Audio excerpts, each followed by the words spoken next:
Un Scudetto, une super Coupe d'Italie, 2 qualifications en Ligue des Champions, le tout en ayant perdu Osimhen puis Kvaratskhelia, mais des polémiques à répétition et une qualité de jeu discutable. Antonio Conte va quitter le Napoli à la fin de la saison.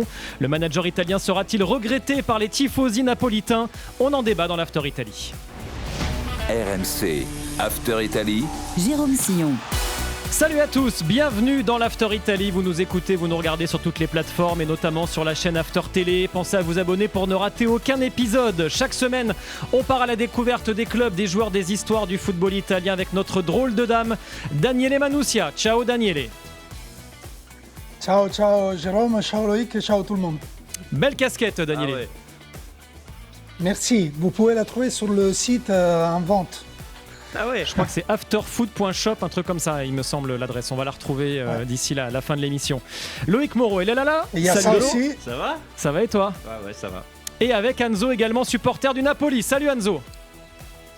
Ciao, salut à tous. Tu veux la casquette Anzo aussi ou ça va? Il y a du soleil à Milan, donc je suis preneur. Supporter du Napoli qui est basé à Milan, on le rappelle, d'où le rouge sur le côté qu'on peut voir derrière toi peut-être. C'est directement lié, effectivement. Oui. Bon, on va parler donc du Napoli, les garçons. Le Napoli qui va donc perdre son entraîneur Antonio Conte après 2 saisons sur le banc de touche. Alors, on va commencer peut-être par le bilan comptable, le bilan des trophées, le bilan des résultats. D'abord, Lolo, ça donnait quoi le passage d'Antonio Conte sur le banc du Napoli? Bah ça donnait bien, hein. Je pense que c'est pas à moi qu'il faut poser la question, c'est plus à Enzo. Je pense que c'est à lui en tant que supporter de faire le bilan. Non, si on fait un bilan chiffré, on va dire un peu objectif, donc c'est 2 saisons, Antonio Conte, c'est comme à son habitude, on sait que lui c'est des cycles de 2 ans. Avec Naples, ça n'a pas dérogé à la règle, ça aurait même pu s'arrêter plus tôt, hein, puisque tu te souviens, l'été dernier, il y avait déjà des rumeurs comme quoi il pourrait partir, donc avec un bilan de quasiment 2 points par match, une attaque, bon on va dire un peu, t'es en dessous des 2 buts par match et un petit peu au-dessus des 1 but pris par match, donc on l'a connu quand même un peu plus solide dans ses anciens passages, mais ce qui compte évidemment surtout pour les supporters de Naples, c'est forcément les titres et le Scudetto ramené la saison passée, la Supercoupe d'Italie dans une moindre mesure, donc son bilan effectivement tu le disais en préambule, bon au niveau en termes de jeu c'était pas forcément dingo, mais Conte a fait du Conte, il a fait ce pourquoi il avait été embauché par Aurelio De Laurentiis. Gagner des trophées, est-ce que ça te suffit, toi Anzo, le supporter napolitain? Est-ce que le bilan pour toi de Conte, est-ce que c'est un succès? Si je regarde le bilan chiffré, effectivement, surtout en termes de titres, la mission elle est plus qu'accomplie. Surtout, comme il a très bien su le dire, que quand tu gagnes un Scudetto à Naples, c'est comme si tu en gagnais 10 ailleurs. Ça, c'est une réalité. C'est que le 4e Scudetto de l'histoire du club. Après, c'est toujours la manière auquel je suis attaché, surtout quand tu sais que Naples, sur les 15 dernières années, c'est quand même une réputation d'un club qui joue au foot. Sans parler des années Sarri, il y a eu Spalletti qui a aussi gagné avec la manière. Donc, sur les chiffres, je suis content. Sur le contenu de ce que j'ai pu voir de la saison, pour l'ensemble des matchs quasiment plus au stade, heureusement que parfois j'ai des choses à voir en tribune ou que je suis avec les ultras pour chanter, parce que sinon je me suis ennuyé pendant la saison, quoi. Daniele, toi en tant qu'observateur neutre du championnat italien, enfin neutre en l'occurrence Neutre, quand on parle du Napoli, mais qu'est-ce qu'on en dit en Italie du passage de Conte au Napoli? Est-ce qu'on considère ça comme un énorme succès, comme une surprise, comme une déception? Ça me paraît impossible, mais bon. Non, on ne fait pas vraiment un bilan sur son histoire parce que pour le moment, il y a vraiment un climat très amer par rapport à la manière dans laquelle il est en train de quitter Naples. Aujourd'hui, il paraît qu'il va y avoir un barbecue pour saluer les joueurs, mais c'est pas encore officiel. Il va l'être bientôt. C'est les rapports avec les présidents. C'était une saison difficile où il a eu des problèmes objectifs, des problèmes qui dépendaient pas de lui. Mais lui aussi, il a jamais été serein. Il a jamais été tranquille dans cette saison, même dans les bons moments. Donc, on a compris qu'il était fatigué. En plus, je pense qu'il y a aussi un peu une fatigue Conte en Italie par rapport au fait qu'il est un peu en train de confirmer ces stéréotypes. L'idée que Conte, c'est un presse-citron, quoi. Un presse-joueur qui a sorti tous les gouttes qu'il y avait dans ses joueurs, et là, il s'en va. Qu'il est bon pour une saison, mais la deuxième, c'est une déception. Qu'il est bon pour le championnat, mais il n'est pas bon pour le coupe internationale. Moi, j'ai pensé, franchement, personnellement, que Naples, ça aurait pu changer cette narration de Conte, qu'il aurait pu bien faire cette saison en Champions League, mais évidemment, ce n'a pas été le cas. Et donc, c'est un peu triste, mais ça commence un peu à ennuyer, je pense aussi. On va en parler des résultats en Coupe d'Europe, mais d'abord, je voudrais éclaircir quelque chose. Pourquoi tu dis que son départ crée quelques remous ? Moi, j'ai plutôt l'impression qu'il part plutôt par la grande porte. Il renonce à sa dernière année de contrat. C'est quand même un contrat qui était assez énorme. On parle quand même de 18 millions d'euros, je crois, sur lesquels il a décidé de s'asseoir avec son staff. Pourquoi tu dis que ça crée des remous ? Non, c'est pas par rapport à sa figure d'entraîneur ou son rapport avec la ville, mais c'est plutôt l'idée de Conte comme entraîneur. Je pense qu'il quitte Naples. Ses cotations se sont un peu rebaissées par rapport à l'année dernière, au moins après la victoire du championnat, parce que justement il y avait attente pour sa deuxième année. On savait qu'il aurait pu bien faire la première année, qu'il aurait effectivement sorti tout ce qu'il y avait à sortir, le joug de cette équipe, qui était une bonne équipe. On l'avait vu aussi avec Spalletti avant, mais on l'attendait à la deuxième saison. Et là, c'est une déception. Je me répète un peu, mais c'est une déception qu'on n'a pas vu arriver. Et donc voilà, c'est pas ce que je voulais dire, c'est peut-être que c'est pas une nouveauté. Ça a surpris personne qu'à la fin de la deuxième année, Conte il part. Mais moi, je vous trouve dur parce que la Naples est donc deuxième du championnat derrière l'Inter, qui est quand même largement au-dessus. L'année dernière, ils arrivent à être champions. Faudrait vraiment devenir très, très exigeant quand on sait d'où vient le Napoli. Enfin, je sais pas, ça me paraît... je vous trouve très exigeant avec Antonio Conte. Non, pour moi, ça me paraît... Le mec, il fait premier la première saison, deuxième la deuxième saison. Il gagne une super coupe d'Italie. Qu'est-ce qu'on peut demander de plus, Enzo ? Moi, je le prends au mot, en fait. C'est quelqu'un qui a toujours dit être exigeant avec lui-même avant d'être exigeant avec ses joueurs. Donc, moi, je pense qu'en tant que supporter, j'ai le droit aussi d'être exigeant vis-à-vis des résultats. Et un entraîneur comme Conte, si tu gagnes pas avec, ça m'intéresse pas. Moi, si à la fin de la saison, j'ai pas des trophées de par le jeu qu'il propose, je préfère ne rien gagner, mais avoir au moins du plaisir à aller voir les matchs, à allumer ma télé, ou à faire les déplacements et à manger les kilomètres que j'ai mangé durant toute la saison pour suivre l'équipe. Parce que moi, au début de la saison, quand j'ai vu l'effectif, c'était plus que prometteur. Je me suis dit, allez, le président lui a mis les cartes en main, on lui a pris des joueurs de top calibre, on a pris un Kevin De Bruyne, qu'on peut dire cramé, pas cramé, mais c'est un joueur qui, encore ce week-end, on a vu quand il est rentré, il a fait la passe, il a cette magie encore, il peut faire des différences. Pour moi, il y a eu une gestion dans l'ensemble de Conte depuis l'été dernier, depuis qu'il a gagné. Ouais, on t'a perdu. Vas-y, Enzo, reprends. Je disais, oui, je dis aux attentes de Conte depuis l'été Non, on va te reconnecter, Enzo, parce qu'on t'entend mal. On va se reconnecter avec toi. Il parlait des moyens qu'il a eu à disposition, Enzo. Antonio Conte, c'est effectivement un entraîneur, malgré le départ d'Osimhen, malgré le départ en cours de saison dernière de Kvaratskhelia, il a été soutenu par son président sur le marché des transferts. Oui, parce qu'il en fait une condition sine qua non, Antonio Conte, pour venir dans un club, pour mettre en place ce qu'il a envie de mettre en place. Il exige de ses employeurs qui crachent au bassinet. Donc effectivement, si on regarde depuis son arrivée, donc depuis 2024-2025, en Serie A, Naples est quand même le troisième club le plus dépensier derrière la Juve et l'AC Milan, avec plus de 300 millions investis sur le marché des transferts. Alors là, on parle vraiment juste des investissements. Naples aussi a bien vendu, mais quand tu regardes un petit peu dans le détail de ces investissements, il y en a eu qui ont été quand même costauds. Il y a eu Romelu Lukaku notamment, qui est venu sur demande d'Antonio Conte, puisqu'il l'avait eu notamment à l'Inter et à Chelsea, et on a vu Chelsea, en plus que là il y a eu les relations sont envenimées entre les deux, donc même avec Antonio Conte, son père spirituel Lukaku, ça fonctionne pas. Mais bref, Il y a eu d'autres investissements, notamment cet été, et Anzo en parlait. Beukema, par exemple, plus de 30 millions pour Sam Beukema, qui est même pas titulaire indiscutable. Lorenzo Luca, qui est arrivé et qui est reparti aussi vite. Noah Lang, c'est peut-être le plus symptomatique. Là, ce sont des joueurs à plus de 20 millions d'euros. Et ce sont des joueurs qui sont, encore une fois, pas forcément dans le comment dire, dans le 11 de départ. Alors après, effectivement, il y a eu beaucoup de blessures à Naples. Ça, c'est quelque chose qui est indépendant du fait qui est indépendant d'Antonio Conte.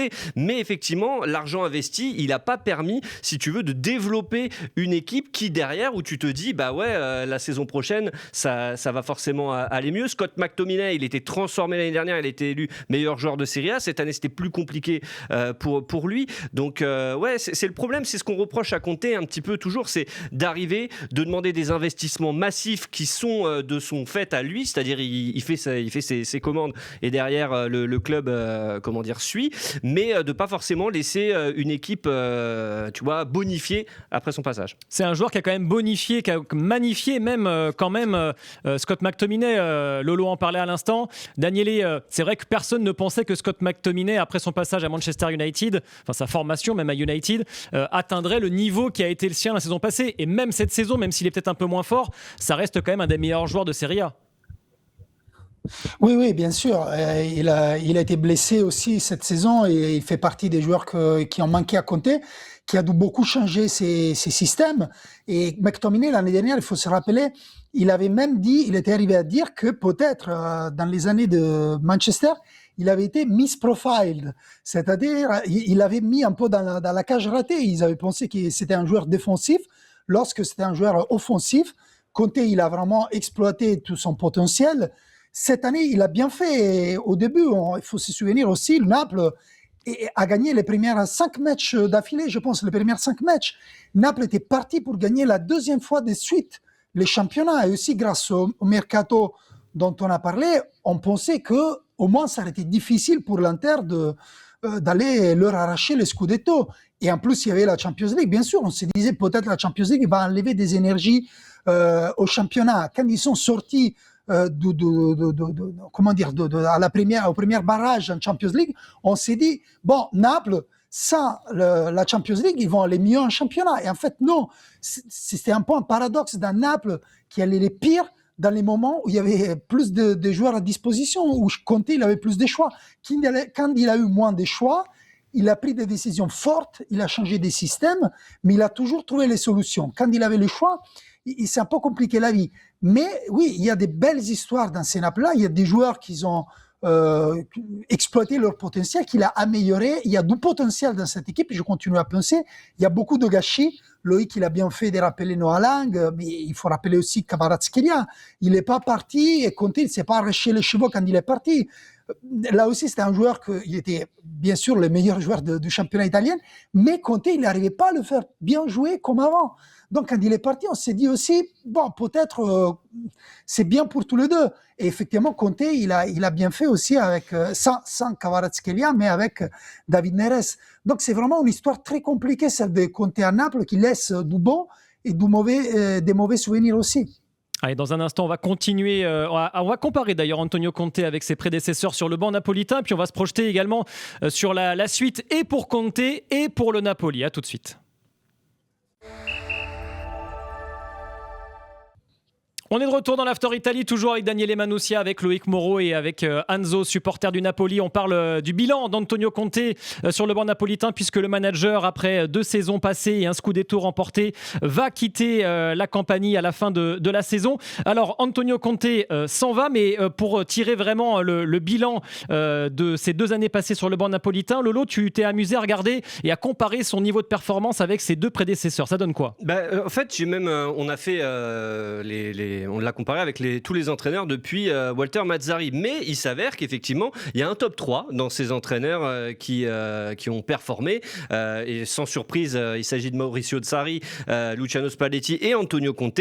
On voit qu'effectivement, Sarri arrive en tête en termes de points par match, 2,16. C'est un tout petit peu mieux que Luciano Spalletti et ses 2,10. Et Antonio Conte est juste un cran en dessous à 1,98. Effectivement... et là, ça m'intéresserait d'avoir l'avis d'Anzo, parce que si tu regardes Spalletti, Conte, tu te dis, bon, les deux derniers qui ont gagné un Scudetto, puisque Sarri, lui, n'y est pas parvenu, tu te dis c'est hyper proche en termes à la fois de matchs, puisqu'ils restent tous les deux 2 ans, ils ont donc à peu près le même palmarès, et en termes effectivement de points pris par match, c'est ISO, mais tu as quand même l'impression que avec Spalletti, c'était le Naples, c'était la saison où ils ont roulé sur tout le monde en Serie A, et là avec Conte, à la fois l'année dernière tu gagnes le Scudetto parce que l'Inter le perd, et là cette année, comme disait Daniele, t'existes pas à partir de la deuxième partie de saison. Anzo, t'en penses quoi, toi? S'il y a un des deux entraîneurs qui t'a le plus marqué, ou même un des trois qu'on voit là, entre Sarri, Spalletti et Conte? Ce qui va être bizarre, c'est que pour moi, ça va être Sarri.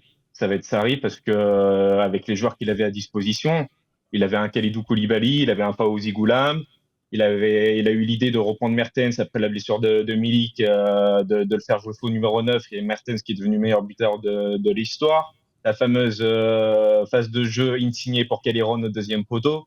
Le huitième de finale contre le... Enfin, il a laissé une empreinte et un goût d'inachevé avec la saison à 91 points, avec le but de Koulibaly contre la Juve à 3 journées de la fin, qui en fait, voilà, en termes d'émotions, et c'est ça le foot à Naples, c'est des émotions quand même avant tout, parce qu'on parle de points, on est sur une analyse très pragmatique, mais Naples aussi, c'est surtout ça, c'est la façon dont on vit le foot, la passion. Et cette passion, on l'a retrouvée, et le mix que tu trouves entre Sarri et Conte, tu l'as en finale sur Spalletti, parce que Spalletti, tu as le beau jeu et les résultats qui sont allés avec, donc preuve que ce n'est pas incompatible. Et en fait, on a juste envie de retrouver ça, au moins à Naples, même si aujourd'hui, ce qui est très bizarre, j'ai plein d'échanges sur des groupes WhatsApp avec des Italiens, des Napolitains, et ils pleurent tous le départ de Conte, parce que pour eux, c'était la certitude d'arriver entre un premier et une deuxième place en Serie A. Et donc, on se contente d'être protagoniste en Serie A sans forcément l'être en Europe, et sans pour autant attacher une importance à la façon dont tu es protagoniste. L'important, c'était d'avoir les points et de donner fastidio, de donner des difficultés aux équipes du Nord. Et de savoir qu'il y avait Conte sur le banc, c'était la fierté de dire, ah bah vous voyez, pour une fois, c'est pas le Milan, c'est pas l'Inter, c'est pas la Juve qui a Antonio Conte, c'est un club du Sud, et c'est le Napoli, et en plus on a gagné avec Conte sur le banc. Et c'est tout ça, c'est tout ce paradoxe-là qui vient être mis aujourd'hui auprès des supporters. Mais pour moi, j'attends de retrouver du jeu. Alors, ce qui ternit, donc on l'a dit aussi, le bilan d'Antonio Conte, c'est ses résultats sur la scène européenne, avec notamment ce raté cette saison en Champions League. Et c'est pas la première fois d'ailleurs. Hein. D'ailleurs, c'est une limite assez historique chez Antonio Conte. Quel que soit le banc sur lequel il s'est assis, ça n'a jamais fonctionné en Champions. Qu'est-ce qu'on en dit, ça, Daniele, en Italie? Comment on explique cette incapacité d'Antonio Conte à performer en Ligue des Champions? C'est tout simplement, on dit que c'est ses limites. C'est les limites de ses idées, les limites de son jeu, que c'est un jeu défensivement très attentif, très dur. Après, je pense qu'il y a beaucoup de... on simplifie beaucoup en disant ça. Moi, je pense que le jeu de Conte, ça pourrait s'attacher à l'Europe. Il y a eu d'autres raisons. Cette année aussi, il y a eu les raisons de blessures et tout ça. Je pense qu'il a beaucoup changé aussi cette année. Il a montré qu'il n'est pas l'entraîneur 3-5-2 forcément toute sa vie, même si justement le changement cette année, c'était de passer du 4-3-3 de l'année dernière, parce qu'il a gagné avec les 4-3-3. Et après, il est repassé au 3-5-2, mais il a dû changer. Il a trouvé la manière de faire jouer De Bruyne, McTominay, Anguissa, les 4 ténors, on va dire, tous ensemble. Ça n'a pas duré longtemps. Il a trouvé la manière de mettre Alisson Santos vers la fin dans le jeu. Il a retrouvé la manière de faire jouer Højlund et Lukaku ensemble. Si Lukaku ne serait pas blessé encore une fois. Et Lukaku aussi, c'est quelque chose qui a manqué à Conte. Mais je pense que oui, d'un côté, les résultats le confirment. C'est-à-dire ses limites sont surtout en Europe. Contre l'élite, il arrive à gagner dans une compétition longue, où il faut usurer les adversaires, où il faut gagner petit pas pour petit pas, mais il n'arrive pas à gagner les gros matchs, là où il y a les gros adversaires. même si parfois les résultats, il contradit ça, parce que cette année aussi, il a fait des bons matchs contre les équipes les meilleures en Italie, et il a perdu des points contre les petites. Donc, c'est très compliqué, mais je pense que Conte, il a confirmé les stéréotypes qu'il y a sur ses limites en Europe. Et ça, c'est un peu dommage. Alors, parlons maintenant de l'avenir. On nous reste quelques minutes pour évoquer l'avenir et d'Antonio Conte et celui du Napoli. Qu'est-ce qu'on dit, Lolo, de l'avenir d'Antonio Conte d'abord ? Son nom, il revient pour retrouver le poste de sélectionneur de l'Italie. On rappelle, l'Italie ne jouera pas de Coupe du Monde pour la 3e fois consécutive, Daniele.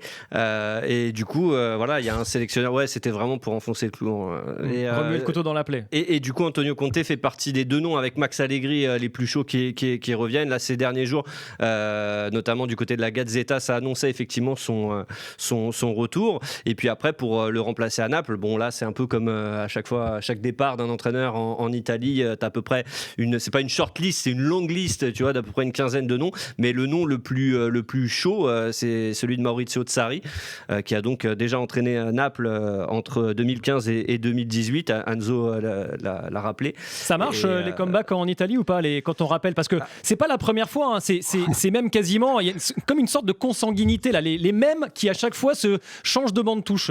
J'aimerais bien avoir l'avis de nos amis, mais c'est vrai que nous, quand on s'est dit Sarri qui pourrait revenir à Naples, on s'est dit mais attends, c'est bizarre quand même. Souvent les retours, on va dire, sont pas très fructueux. On a creusé un petit peu, effectivement. Quand tu vois Max Allegri, 2e passage à la Juventus, c'est compliqué. Fabio Capello aussi, 2e passage au Milan, catastrophique. Sarri, son retour à la Lazio, pour l'instant, c'est quand même pas dingo. Roberto Mancini avait tenté ça avec l'Inter. Mazzarri aussi, alors c'était plus dans le rôle de pompier de service avec Naples.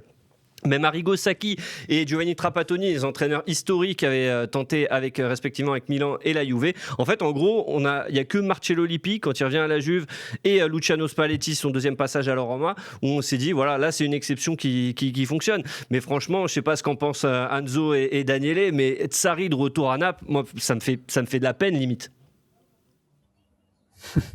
Daniele, pour commencer. Sarri, Vas-y Enzo. T'avais pris la main. Excusez-moi. Non, je disais Sarri, oui, ça fait de la peine d'une certaine façon parce que ça montre qu'il manque d'idées et qu'entre-temps, il n'y a pas forcément un entraîneur italien qui propose les mêmes solutions en termes de jeu avec un 4-3-3 où tu fais de la possession. Et même si peut-être un Farioli pourrait être étudié, je sais que c'est un des noms aussi qui revient souvent du côté de Naples. Après, c'est ce que j'ai dit à peine avant aussi, il y a ce sentiment d'inachevé où avec une moyenne de 2,16 points, tu devais gagner à minima le titre de 2017 et de pouvoir donner la possibilité à Sarri d'aller le chercher, qui a gagné entre-temps avec Chelsea, avec la Juve. D'un point de vue supporter, pourquoi pas ? Après, oui, c'est vrai que c'est pas très frais en termes de renouvellement et en fait, c'est pour faire quel projet ? C'est quoi derrière ? C'est qu'est-ce qu'on a de autour ? C'est quoi le mercato ? C'est quoi le directeur sportif ? Qu'est-ce qu'on veut faire autour ? C'est quoi le but ? Sachant qu'on est dans l'année du centenaire pour le club. Donc, faut faire belle figure. Ça manque quand même d'originalité, ça manque d'idées neuves, j'ai envie de dire, Daniele, de rappeler Maurizio Sarri s'assoit vraiment sur le banc du Napoli. Oui, le manque d'imagination des dirigeants italiens est frappant, on le voit, et c'est toujours les mêmes noms, vous avez raison.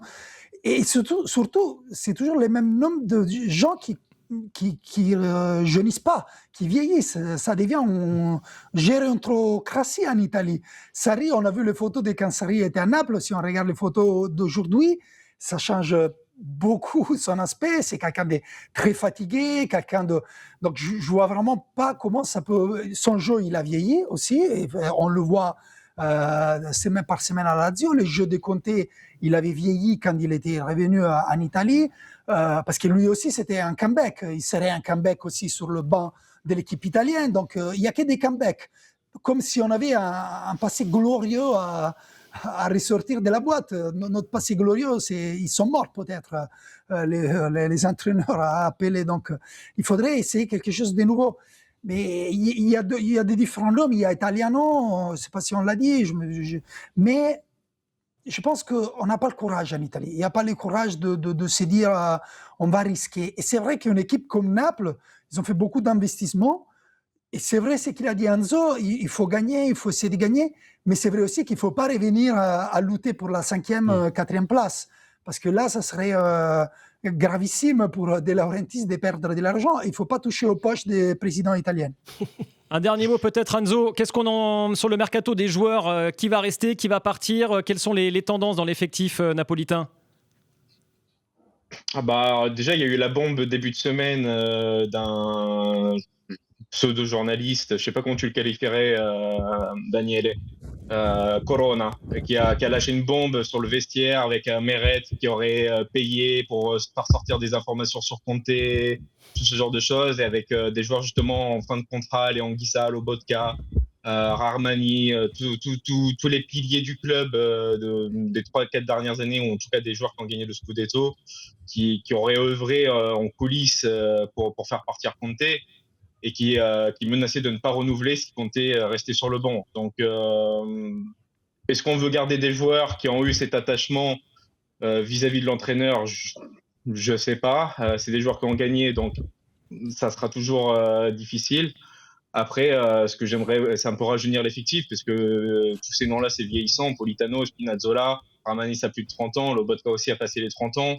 Le discours des gardiens, pour moi, qui est complètement à traiter, parce que Milinkovic-Savic a été désastreux pour moi pendant cette saison. Il n'a absolument rien apporté, alors qu'on attendait de lui que ce soit le meilleur gardien au pied. Et ça, en tant que gardien moi-même, cette notion de gardien qui doit être meilleur avec ses pieds qu'avec ses mains, c'est horrible à entendre. Et en plus, il est le 10e au classement parmi les gardiens avec le meilleur taux de passe réussi. Donc, preuve que ça n'a pas du tout été probant. Mais il tire bien les pénaltys. On est content. Et puis avec un Meret qui est aussi, pour moi, arrivé en fin de... Donc, retrouver une colonne vertébrale. On doit avoir une colonne vertébrale. On a un Olioun qui est confirmé aujourd'hui, qui sera l'attaquant de pointe la saison prochaine, c'est certain. Et après, c'est quel sera le milieu, quel sera le défenseur central sur lequel on misera, et élucider ce problème du gardien.